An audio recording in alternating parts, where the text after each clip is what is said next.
प्यारे भक्तजनों, आज आप श्रवण करेंगे पद्मिनी एकादशी की पावन शुभ व्रत कथा।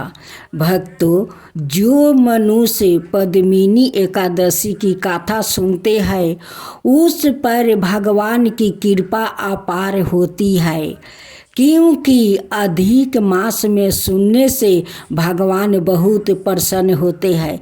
जिसका पर कोई दोष रहता है वो दोष कट जाता है, इसलिए मलमास की कथा सुननी चाहिए।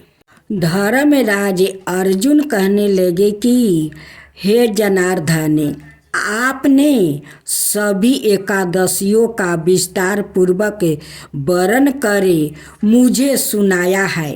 अब आप कृपा करके मुझे अधिक मास के शुक्ल पक्ष की एकादशी का क्या नाम है और उसकी विधि क्या है, इन सब के बारे में बताइए। श्री भगवान बोले, हे राजन, अधिक मास में शुक्ल पक्ष में जो एकादशी आती है वह पद्मिनी एकादशी कहलाती है।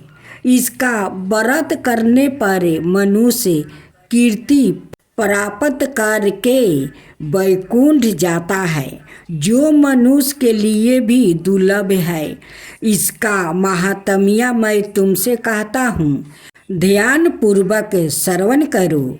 तेराया योग में महिषी मतिपुरी के राजा थे कीर्तिवीर्या। ओ हाय हाय नमक राजा के वंश थे। कीर्तिवीर्या की 1000 पत्नियां थी, लेकिन उनमें से किसी से भी कोई संतान नहीं थी। उनके बाद महिषी मती पूरी का शासन संभालने वाला कोई नहीं था।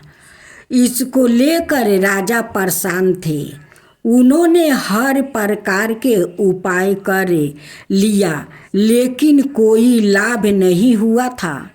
इसके बाद राजा कीर्तिवीर्या ने तपस्या करने का निर्णय लिया।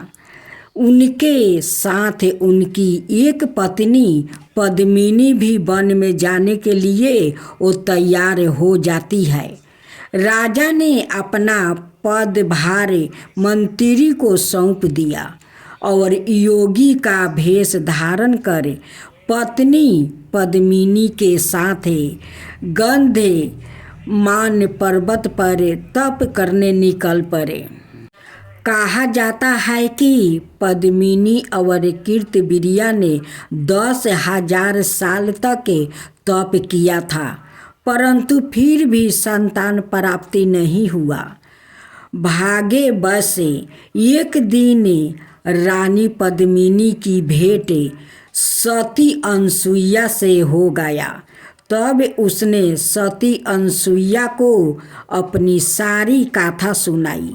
तब सती अनसुईया ने रानी पद्मिनी को अधिक मास की शुक्ल पक्ष की एकादशी का व्रत करने के लिए कहा। सती अनसुईया ने कहा, यह बहुत ही दुर्लभ व्रत है और इसके पालन से तुम्हारी मनोकामना अवश्य ही पूर्ण होगी। रानी पद्मिनी ने संतान प्राप्ति की कामना के साथ इस एकादशी के व्रत का संकल्प किया और पूरे विधि विधान के साथ निराहार रहकर एकादशी के व्रत का पालन किया। व्रत के पूर्ण होने पर भगवान विष्णु प्रकट हुए और रानी पद्मिनी से वरदान मांगने के लिए कहा। तब रानी पद्मिनी ने भगवान विष्णु से सवर गुण संपन्न संतान की कामना करी। रानी पद्मिनी ने भगवान विष्णु से कहा, हे प्रभु, मुझे ऐसी संतान दीजिए जो अत्यंत ही गुणवान, रूपवान और बलवान हो। तीनों लोकों में उसकी कीर्ति हो, उसका सम्मान हो, उसका समर्थ ऐसा हो कि भगवान के अतिरिक्त कोई भी उसको पराजित ना कर सके। भगवान ने रानी पद्मिनी को उसकी इच्छा के अनुसार वर प्रदान कर दिया। रानी पद्मिनी ने सबर गुण संपन्न पुत्र को जन्म दिया। उसका नाम कर्तवीर्या अर्जुन रखा गया। कर्तवीर्या अर्जुन बहुत ही शक्तिशाली राजा हुआ। उसकी कीर्ति तीनों लोकों में फैली थी।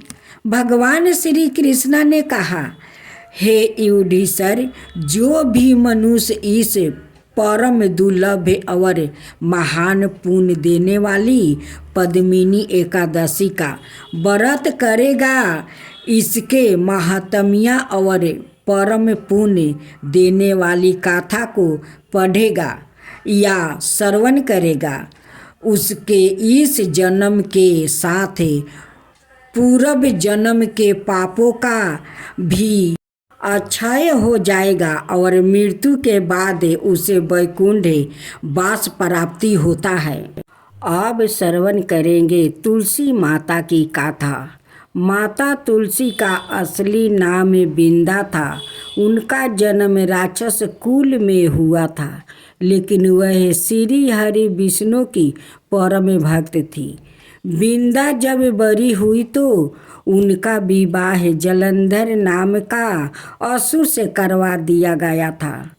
बिंदा भगवान विष्णु की परम भक्त तो थी ही, साथ ही वह पतिव्रता स्त्री भी थी। उनकी भक्ति और पूजा के कारण उनका पति जलंधर अजय होता गया और इसके चलते उसे अपनी शक्तियों पर अभिमान हो गया था और उसने स्वर्ग पर आक्रमण कर देव कन्याओं को अपने अधिकार में ले लिया था। इससे क्रोधित होकर सभी ने देव भगवान श्री हरि विष्णु की शरण में गया था और जलंधर के आतंक का अंत करने की प्रार्थना की। परंतु जलंधर का अंत करने के लिए सबसे पहले उसकी पत्नी बिंदा का सतीव्रता भंग करना आवश्यक था। भगवान विष्णु ने अपनी माया से जलंधर का रूप धारण कर बिंदा के पतिव्रता धर्म को नष्ट कर दिया और इसके परिणाम स्वरूप जलंधर की शक्ति छीन हो गई और वह युद्ध में मारा गया। लेकिन जब बिंदा को श्री हरि के छल का पता चला तो उन्होंने भगवान विष्णु से कहती है, हे नाथ, मैंने आजीवन आपकी आराधना की है, आपने मेरे साथ ऐसा कृत्य कैसे किया? इस प्रश्न का कोई उत्तर श्री हरि नहीं दे पाया और तब बिंदा ने भगवान विष्णु से कहती है कि आपने मेरे साथ एक पाषाण की तरह व्यवहार किया है प्रभु। मैं आपको श्राप देती हूँ कि आप पाषाण बन जाए। यह कहते ही भगवान श्री हरि पत्थर समान हो गया और सृष्टि का संतुलन बिगड़ने लगा। तब देवताओं ने बिंदा से प्रार्थना की, हे बिंदा, वो अपना श्राप वह वापस ले लो। भगवान विष्णु भी बिंदा के साथ हुए छल से बहुत लज्जित थे और अंत में उन्होंने भगवान विष्णु को वो क्षमा कर दिया और भगवान विष्णु को श्राप से मुक्ति कर जलंधर के साथ सती हो गई। बिंदा की राख से एक पौधा निकला जिसे श्री हरि विष्णु ने तुलसी नाम दिया और वरदान दिया कि हे तुलसी, तुम्हारे बिना मैं किसी भी प्रसाद को ग्रहण नहीं करूँगा। मेरे शालिग्राम रूप से तुलसी का विवाह होगा और कालांतर में लोग इसे तिथि को तुलसी विवाह करेंगे। इन्हें सुख और सौभाग्य की प्राप्ति होगी। माँ तुलसी की आरती। जय तुलसी माता मैया, जय तुलसी माता, सब जग की सुखदाता हरदाता। जय तुलसी माता, जय तुलसी माता। सब योग के ऊपर, सब योग के ऊपर, रुज से राचा करके भाव तराता।